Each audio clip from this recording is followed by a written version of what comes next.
Hi everyone, this is Audrey and I am presenting my final project in intercultural communication in the global workplace. First off, I wanted to go ahead and define what intercultural communication is. It's something we've worked on understanding this entire semester. Communication is a symbolic, interpretive, transactional, and contextual process in which people create shared meanings. And so intercultural communication just adds a layer onto this definition in which cultural differences such as religious, social, economic, ethnic, and even geographical differences can cause problems between the mutual exchange of these messages. So why is this important? How to deal effectively with cultural differences is an important aspect to doing global business around the world. We're more interconnected than we've ever been before. And specifically in our program, we're certainly going to be involved in intercultural communication exchanges.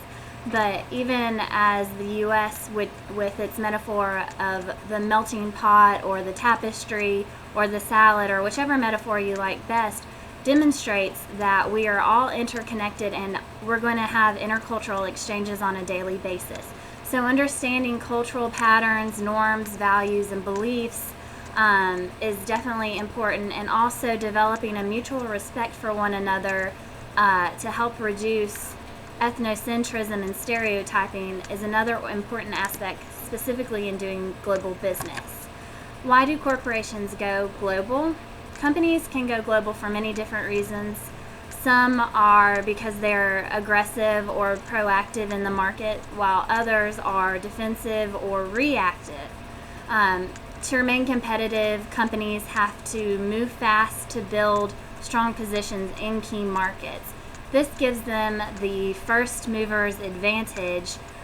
So perhaps if you're unable to patent your product, if you have first mover's advantage, you're able to solidify your brand image in the minds of the public of that particular market.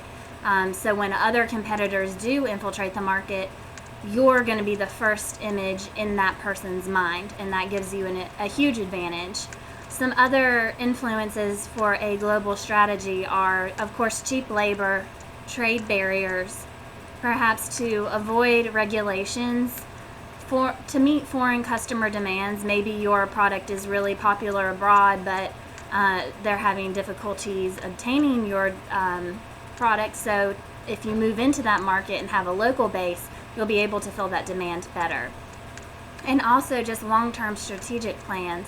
If your company isn't doing well in one particular country, it doesn't mean that the economy of another country isn't thriving, so it can really help in your long-term strategy.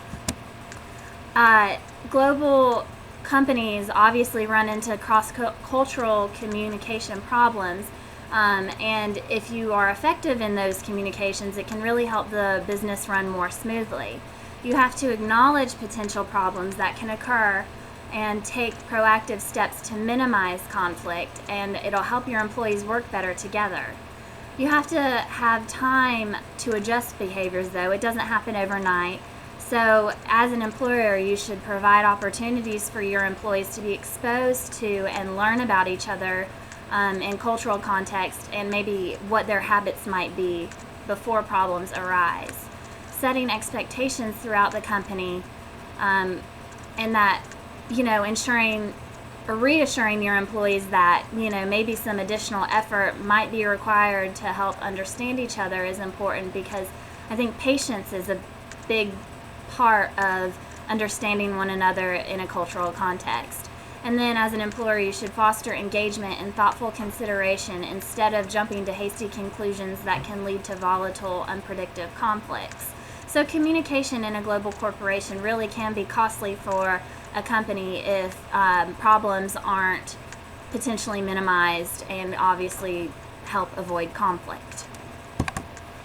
Another problem in global workplace is ethnocentrism and stereotyping, and the enemy of a productive and happy multicultural workplace is ethnocentrism. And as we all know, the attitude of one's culture is is correct or superior to another person's is the definition of ethnocentrism. And if it's allowed to infiltrate the workplace, the result is going to be intra-group conflict, which is fueled by favoritism or exclusion and kind of like a cliquish mentality. And when conflict is rampant throughout an organization, performance and productivity in the workplace are definitely going to suffer. So, as we've spoken about in class, being aware of your own views and biases and behaving appropriately between one another is a great way to reduce ethnocentrism, and then a willingness to explore new cultures or different cultures definitely will help. And I also think another important aspect of this is in college, we all had the opportunity to study abroad, but right now only 1% of Americans study abroad each semester. And I think if we were to grow that number, it would definitely help facilitate, at least with Americans being a little bit less ethnocentric, because as a culture, it seems that we do think we're superior to a lot of other cultures. So I think studying abroad would really help facilitate that. And it would help you long term in your corporation having that global understanding.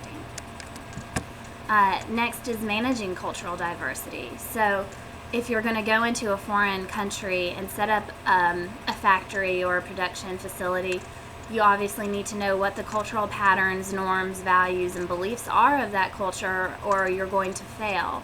You know, cultural patterns are obviously the mental programs that govern a specific behavior choice.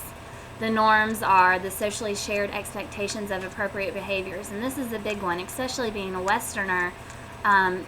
People from a different culture may already have some preconceived ideas of how you're supposed to act, and so it's important to be aware of how you are behaving and how others are viewing that behavior. Values involved in a culture are, you know, what that culture may believe is good or bad, right or wrong. And then beliefs are the set learned of interpretations that form the basis for cultural members and decide what is and what is not logical and correct. And also, even just like the religion of a certain country or culture is important too. Like if you go into a Muslim culture, I think you need to be aware that your employees are going to need the 5 times a day to pray, and if you didn't grant that to them, you would obviously have disgruntled employees, but you're not going to survive long term in that market. So entering global markets is very similar to starting a new business. Both require a certain level of business research and planning. Global business ventures that fail are often a result of a lack of cultural due diligence that's not completed, and factors such as national politics, societal factors, or social attitudes, technology differences, and economic barriers have not been considered. Public perception is an important part of a business international's reputation. As a result, considering a country's societal issues and beliefs is vital to the success of any business. So according to a survey that was conducted by Global Scan, 8 out of 10 people believe that companies should be partially responsible for reducing human rights abuse in a country where they do business. So just to go a little bit further into each of those factors, societal factors include a business's impact on local communities, the environment, religious beliefs, and other cultural issues. Language barriers also can affect business, which create a cultural misunderstanding and can increase costs for language translators. And I think another important part about that is, as Westerners, we expect everyone to speak English, and it's important to value other languages. And I know that the business language is English, but it is important to try to learn other languages. And then economic barriers are global factors that contribute to a business failure, which include hidden cost or internal regulations and bureaucracy. A country's monetary and fiscal policies affect currency exchange rates that play an important role in cost expenditures such as wages or purchasing materials and other financial transactions. Hidden fees or complicated tax systems can also increase the cost of doing business abroad. If a business fails to consider all of these factors, then their profit is going to diminish and their costs are going to definitely exceed what they're bringing in. National politics is also a very important factor to consider. Like political uncertainties such as national policy, changes in national policy can lead to political unrest, terrorism, or even war. Business owners have to take that into account when they're going into a foreign market, because it can lead to additional expenses. And I found a really good example of this was the sabotage of oil wells in the first Gulf War, which resulted in firefighting expenses that exceeded $2 billion, and that didn't include the cleanup costs and the loss of production costs during the fire, which, you know, is a huge investment for those businesses, and they lost all of that time and money. So some technological differences can also lead to problems. Companies that are conducting businesses in emerging markets or developing countries are obviously going to run into some problems there, because they may have to invest heavily in adding new technologies or infrastructures into the infrastructure of that country or culture. Access to needed bandwidth or the internet in some markets can affect global competitiveness or slow down business communications. And businesses might have to increase the technology budget for the network and equipment refits because of computer compatibility issues. And they may also have to spend even more money training regional employees that may not have been exposed to the unfamiliar computer products or equipment. So some examples of some failures in businesses abroad. I found a lot in China. When China opened up its markets to foreign investments in the 1970s, some of America's most powerful corporations had gone in confidently to that market, only to stagger out a few years later, completely defeated. And it's not because the businesses were incompetent. Many of them were the biggest failures were among the Fortune 500 companies, and it's because they suffered from a lack of flexibility or failure to localize. Some companies fell because of bad timing or superior local competitors. So just to name a few companies that failed, and it's specific to China, but I also think that it also kind of would be the same in other markets as well. Was, for example, Home Depot failed because China is not a market that they do things themselves, you know, home projects and that kind of thing.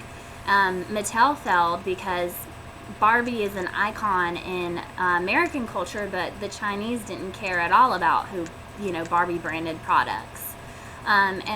Interestingly, eBay failed because in Chinese culture, obviously, there are strong social connections, and business is driven by who you know, and so eBay failed on that factor. And then Google, we all heard of, had some poor decisions, but eventually politically is what killed Google.